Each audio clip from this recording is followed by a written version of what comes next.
letter that said engineering was the field for me, but all the rest of them were something different. And Mm-hmm. once I learned that about myself, everything made sense. I realized that I was an engineer because I was good in science and math, and people had encouraged me down that field. And I honestly, it paid for my education. I didn't don't have any student loans as a result of being an engineering student. So in that regard, I'm very grateful that that happened. However, instead of, I think you can look at life two ways. I can look at it and say, I wasted all that time in undergraduate as an engineering student, or I can say, you know what? I have a nice foundation I can build on, and every experience I had can lead me toward what I want to do in the future. And I chose the latter. Um, Go ahead. No, no, no. I was taking a breath. I was going to say something because it almost seems to me that it sounds like one of those situations where, and this seems to happen. I see this happen a lot with bright young African Americans like yourself. I mean, you were a superstar student. You know, you were kind of the top of everything, and what happens is it seems that maybe in the teenage years, we kind of feel a little bit of pressure to kind of pick a major that sounds really good when people ask us, so what are you going to do? Oh, I'm going to be an engineer, or I'm going to be a doctor, or I'm going to be a lawyer, right? And it doesn't, I think, sometimes it almost seems that it keeps us from kind of exploring the breadth of all the options that might be available to us. Do you feel that way kind of when you look in hindsight at kind of the trajectory that you took to get to where you are right now? That's 100% true. It's still true today. When I want to increase the level of credibility I have with an audience, all I need to say is, I'm a chemical engineer by degree. And immediately the gasps come out, right? They're like, oh. But when you say, oh, I am leading a training and development organization for leaders, people are like, oh, that's nice. But I mean, there's something that if you say you're a neurosurgeon, that commands a certain amount of respect in people, whether or not it's warranted or not. And so, yes, you're 100% correct. There was pressure because when I said I wanted to be an engineer, people were excited. They were very excited about that. And I responded to that excitement. Interesting, interesting. Well, it's interesting that you talk about the excitement of people when you tell them you're an engineer, but I'm actually more excited about what you do now. I mean, because you're a leader. I mean, you're a vice president of training and development. You know, with reality based leadership. I mean, that sounds like a pretty cool and an amazing kind of accomplishment.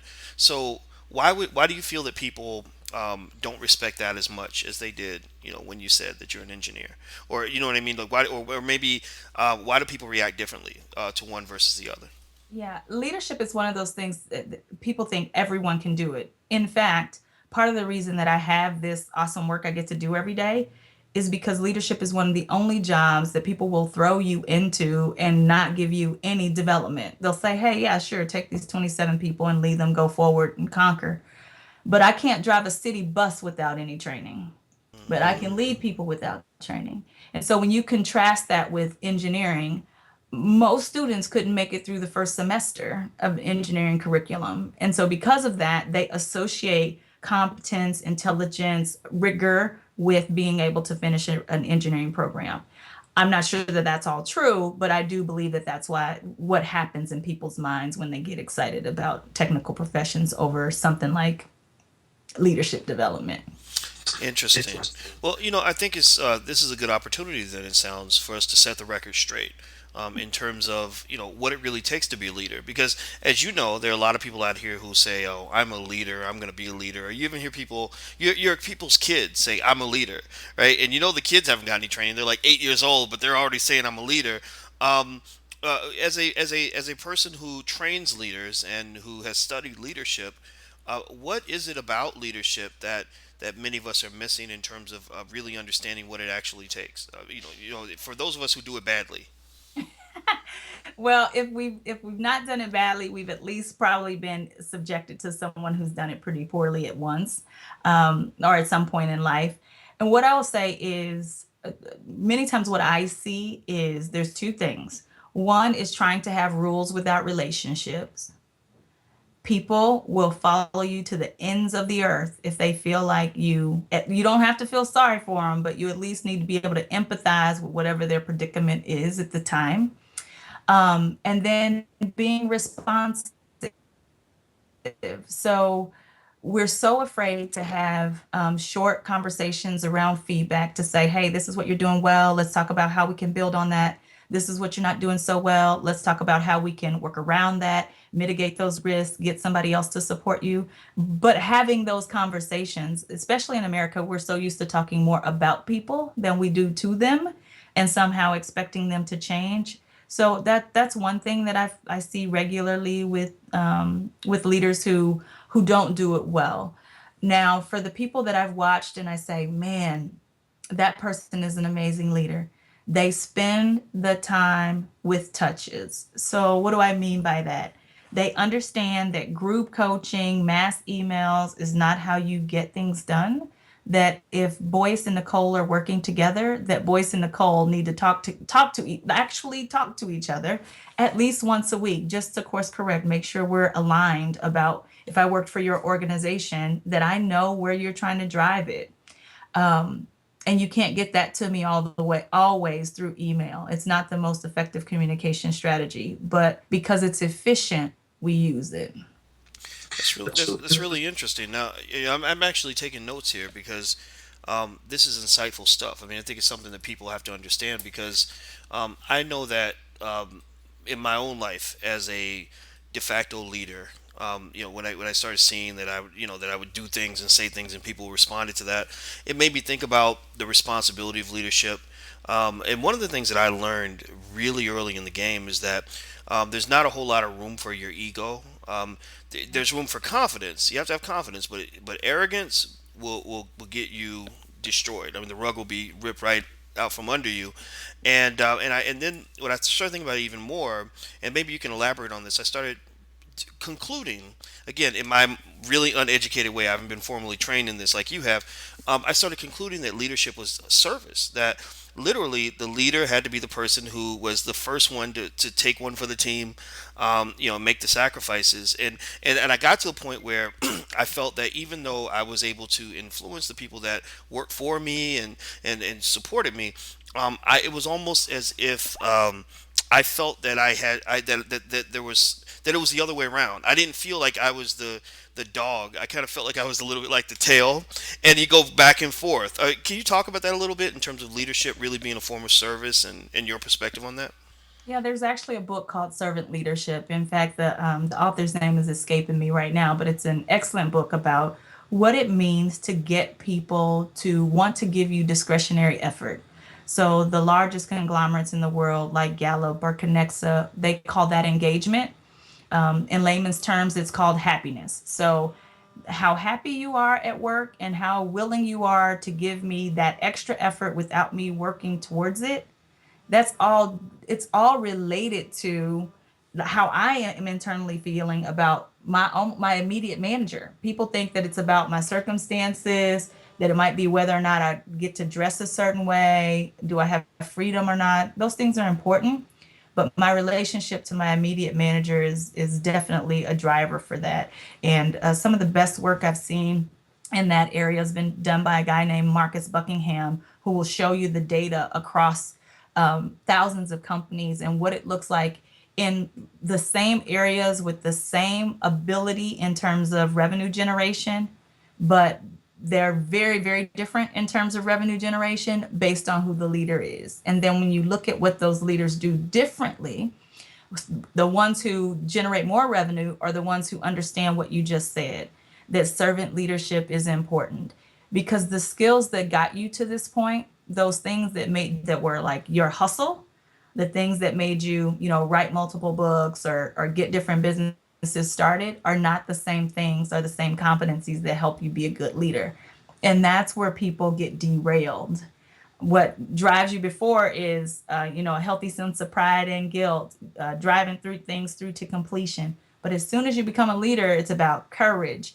It's about being able to take a hit for the team if the team is screwed up instead of pointing out who's to blame, right? It's about having tough conversations in an honest and kind way with people so that they still, again, feel like giving you discretionary effort, because you can't be there with them all the time. Mm. So, let's say I'm somebody who's in an organization of any form, Mhm. and I've been made into a leader because I'm good at what I do. right? Yeah. I'm an engineer and I'm the best engineer, so they obviously want to make me the manager and all this other stuff. But I've never really led people before, and I'm trying to make that transition in a meaningful way. What are some things I should do in order to be an effective leader, given that maybe I've never done it before in my life?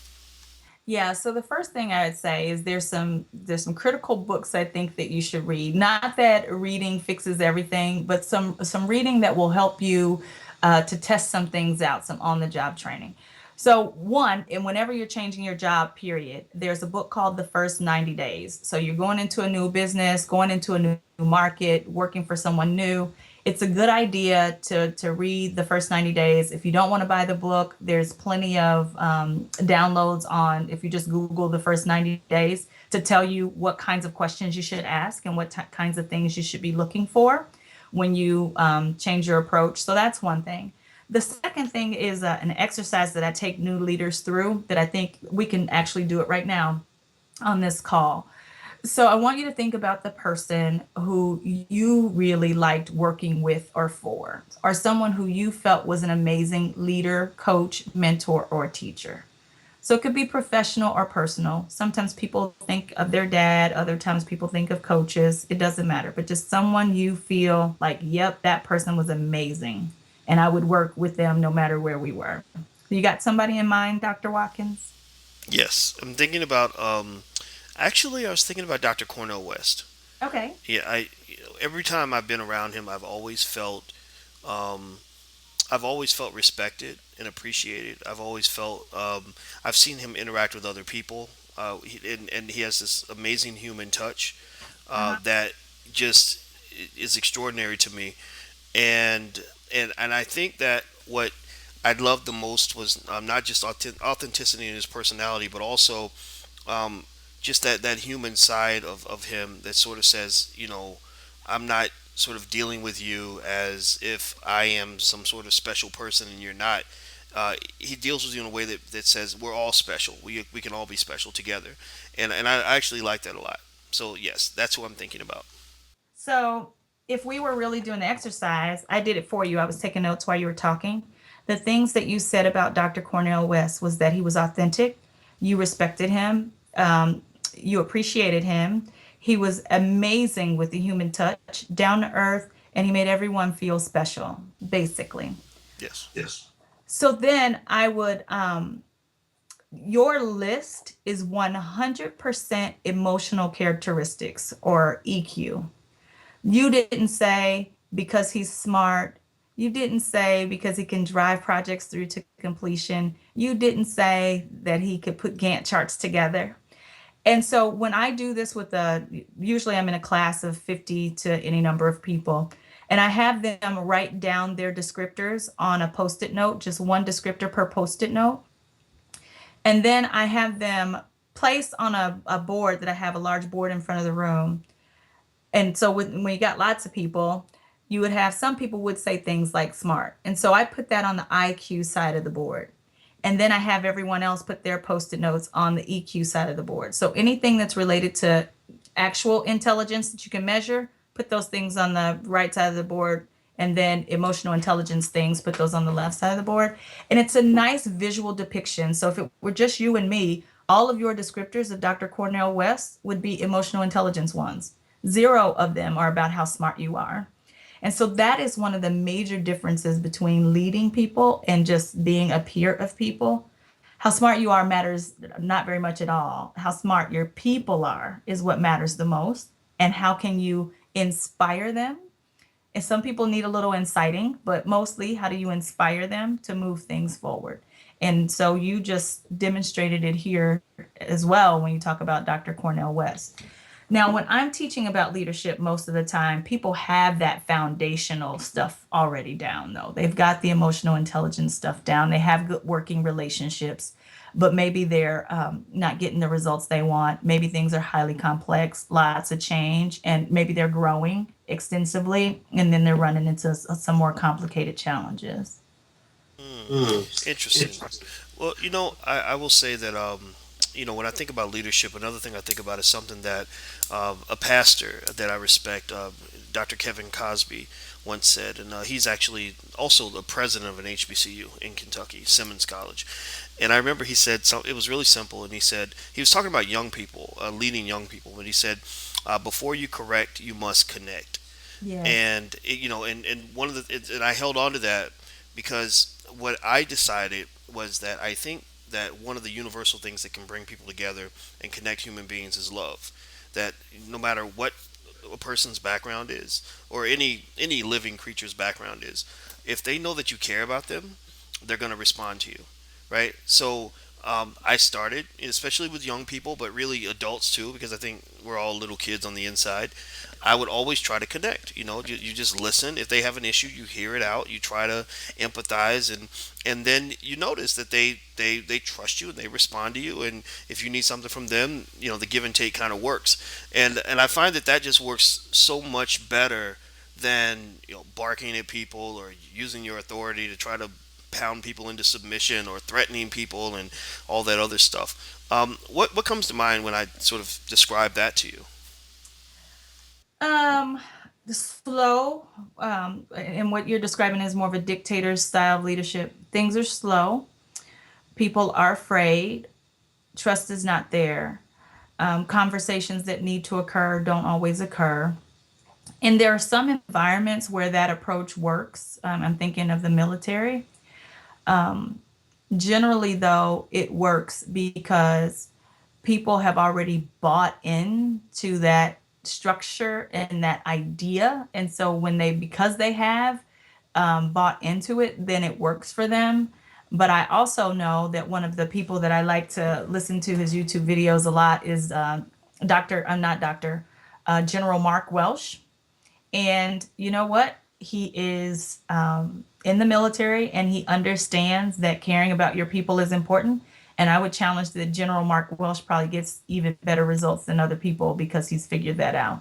Mm, very interesting. General Mark Welsh. I will write that down. Okay, well, you know what? I've taken so much of your time, and I know you're a busy woman. You got a lot of stuff going on.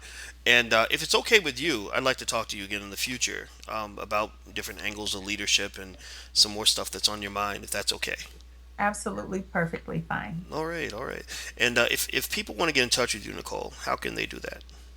So my direct email address is nicole@cywakeman.com, or they can go to our website, realitybasedleadership.com. You can Okay, find me there. okay. And you got to spell Cy Wakeman for me. Yep, it's C as in Charlie, Hmm. Wakeman. N MAN or N? Yes. Okay, gotcha. So Cy, short for Cynthia, Wakeman.com. Oh, Cy Wakeman, like a man who's awake. Gotcha. Okay. Cy Wakeman. All right. Nicole at cywakeman.com. And also, everybody, you can go to realitybasedleadership.com / Nicole. And just for the record, in case you don't know, this is Nicole Price. She is the Vice President of Training and Development at Reality Based Leadership. And just a really, really smart lady who trains leaders. And so if you think you're a leader, and you haven't been trained, then you may not be the kind of leader you could be. At the very least, even if you're doing the job kind of correct, you might want to tighten up your game because leadership is incredibly important, especially in our community. Well, thank you very much, Miss Price. I appreciate your time.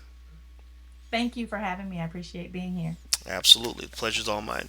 All right, everybody. I'm Dr. Boyce Watkins from Financial Juneteenth. And until we meet again, please stay strong, be blessed, and be educated. We are gone. Peace.